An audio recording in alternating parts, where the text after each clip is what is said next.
Welcome to this episode of the Aquarist Edge, a podcast for home aquarists just like you. Learn more about how to keep a thriving aquarium and discover ideas and tips to give your aquarium the edge. And now, over to our host, Arthur Preston.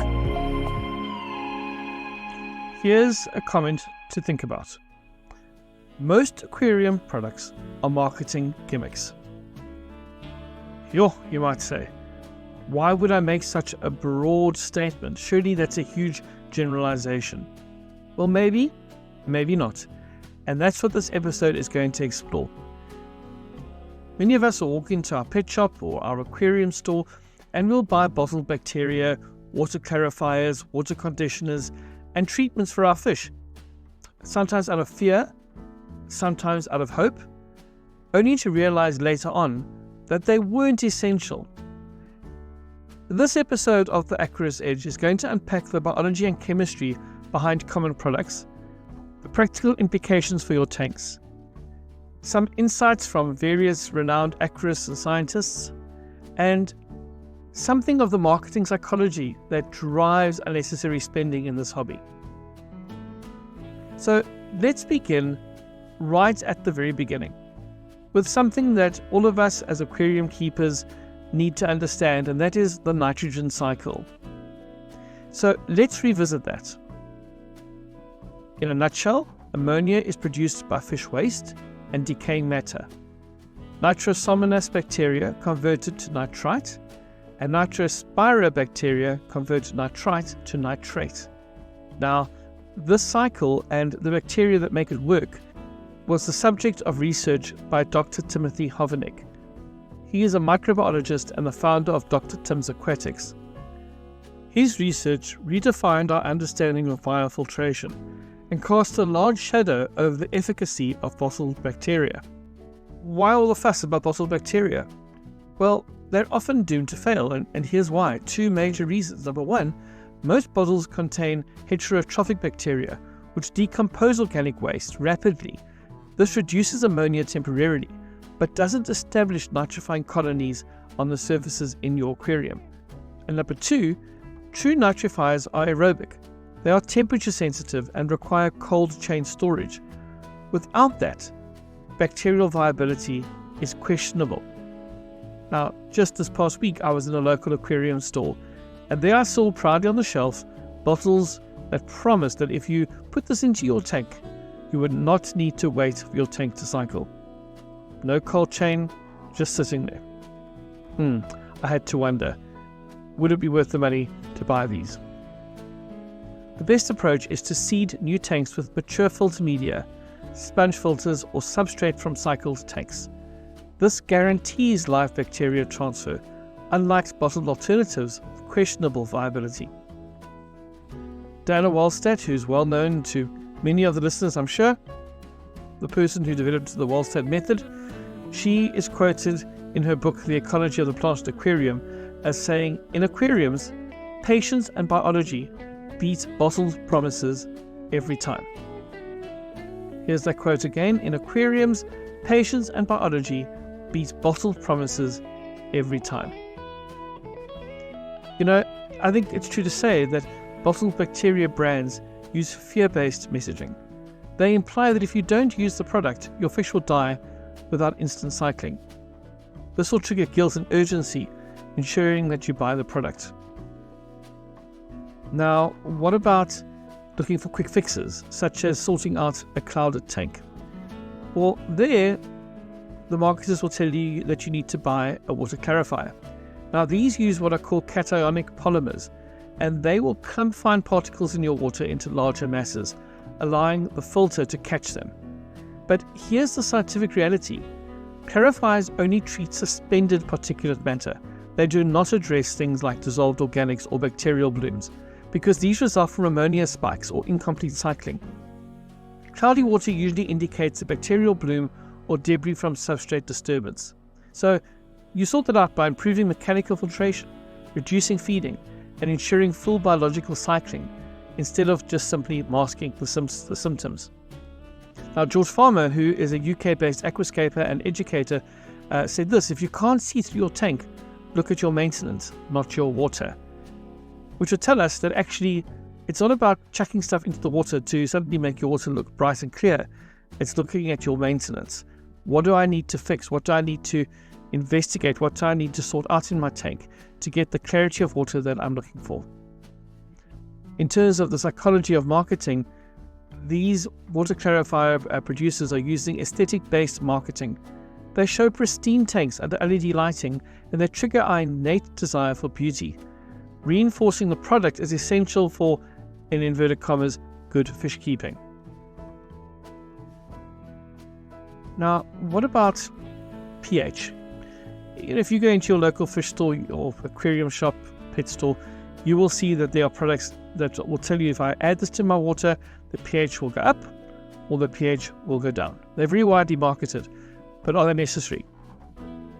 Professor Paul Skelton, who is the author of A Complete Guide to the Freshwater Fishes of Southern Africa and a renowned South African ichthyologist, he says that fish thrive within a range of pH values as long as conditions remain stable. And here's the thing, the KH of the water, the carbonate hardness, buffers the pH. So without altering the KH, any adjustment to the pH is temporary. The other thing to bear in mind is that rapid pH changes can damage gills of the fish and can lead to stress of the animal, which of course can lead to disease susceptibility. It's far better to focus on stability over precision. For specific pH needs, use RO water with controlled remineralization rather than bottled pH chemicals. Now, one of the people you may have come across in the hobby, she's a very well-known fish keeping author and an educator, is somebody by the name of Rachel O'Leary, and she's quoted as saying, "Fish keeping is about stability, not sterile perfection." I'm going to repeat that again. Fish keeping is about stability, not sterile perfection. Rather go for stability, don't chase the numbers. These pH adjustment products, they leverage fear-based marketing. They tell us that our fish are at risk, perhaps even imminent death, if the parameters aren't corrected immediately. So here's a bit of a reflection. Why do we feel guilty not adding conditioners, boosters, or clarifiers to our shopping trip when we go to the aquarium shop? Well, there are basically 4 core marketing triggers. There's fear-based, in other words, without this your fish will die. There's hope-based, which will tell us things such as your fish will look brighter overnight. There's convenience-based marketing, which tells us that you can get instant results with no effort. And fourthly, there is status-based, and that'll give us a message along the lines of, if you're serious about your aquarium and the well-being of your fish, you will use this premium product, and that normally comes with a premium price tag as well. It's good for us to be aware of these triggers. It builds our own resilience against them.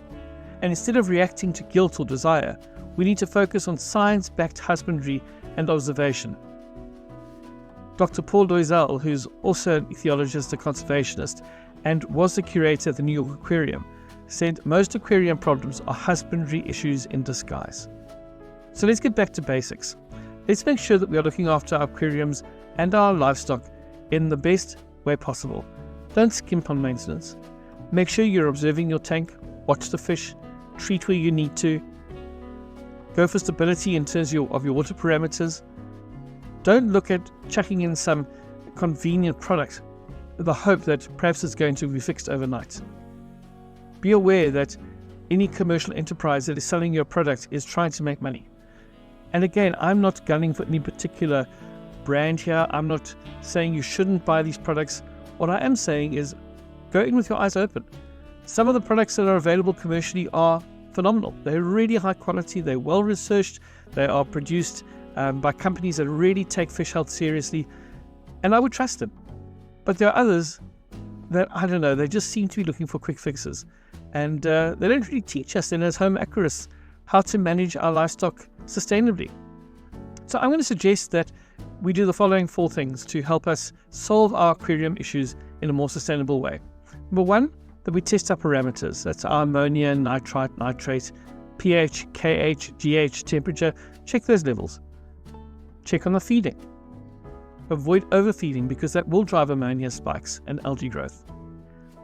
Maintain your filter. Rinse your mechanical media regularly and preserve your bacteria that are on your sponge filters. And lastly, and again you've heard me say this so many times, observe the behavior of your fish. Look for labored breathing, for flashing, for clamped fins, or aggression. These things often show early distress and can guide us in terms of where the troubles are in our tank. And well-known Japanese aquascaper Takashi Amano, you've probably heard his name before, he said this, and I love this quote. He said, "The best conditioner for your aquarium is knowledge." And I'll say that again because it's worth repeating. The best conditioner for your aquarium is knowledge. And I guess that's why you listen to podcasts such as this and follow certain YouTube channels and follow other podcasts, because you want to know.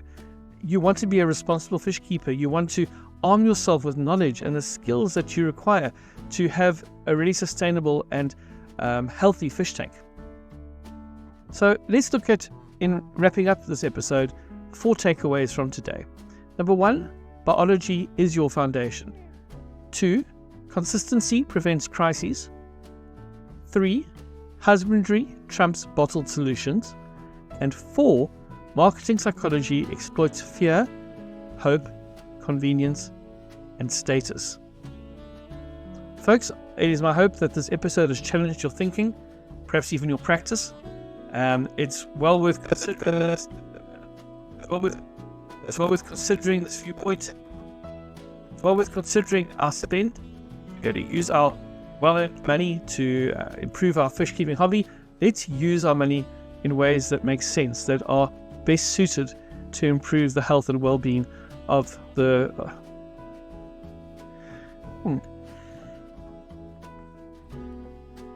I hope that this episode has in some way challenged your thinking and perhaps even your practice, and that you will be able now to walk into an aquarium shop with perhaps feeling a little more armed against the marketing tactics that seem to want to force you to spend money on products you may not need. Do your research, always do your research. Check out which products have got great reviews from other fish keepers online. Speak to people, speak to experienced aquarists, and always go back to saying, is this something that needs a quick fix? Or do I need to do something in terms of the way I manage my tank to improve the situation? The chances are you can probably fix it yourself over time. Again, I want to be absolutely clear. I'm not suggesting that you don't go ahead and use some of these products. I'm not suggesting that all the products are rubbish. They're certainly not. But don't spend money on things you don't need.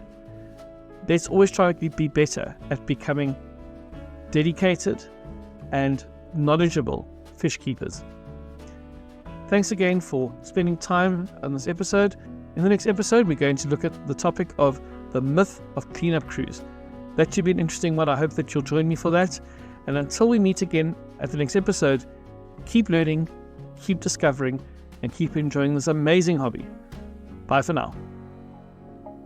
That's it for this episode of the Aquarist Edge. Please consider subscribing to this podcast so that you don't miss further episodes. We would love it if you would also rate and review the podcast, as this helps make it visible to others. Until next time, keep learning and discovering, and keep finding your Aquarist Edge in this captivating and fascinating hobby.